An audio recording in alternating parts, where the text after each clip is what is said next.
Good day po mga idol. Tanghalian na po ito. Tignan po natin kung anong tanghalian natin. Siya nga pala, ito nga pa yung aking bunso, si Ate Rowa. Si Ate Toons, ang aking pangatlong anak na dalaga. Siyempre, ang misis ko na maganda. Yan po, pinapakita ko lang na ang ulam namin. Ayan po, 4 na pirasong manok na native. Linagyan ng maraming luya. Walang sahog, puro native na manok na pinagsama-sama yung 4 na pirasong manok.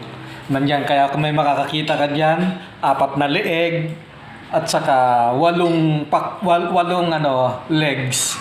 Kasi 4 na pirasong manok yan. Tapos, meron kaming alamang. Ayan o, ganyan kalalaki ang alamang namin na ulam. Ayan po. Ayan po ang mga ulam namin ngayon. Alamang at saka native na manok. So, ayan po. Kumakain na po ang aking magnanay.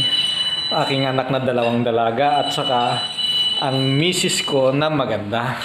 Istorbo naman ang telepono na to. Kaya babay na po. Salamat. Bye-bye.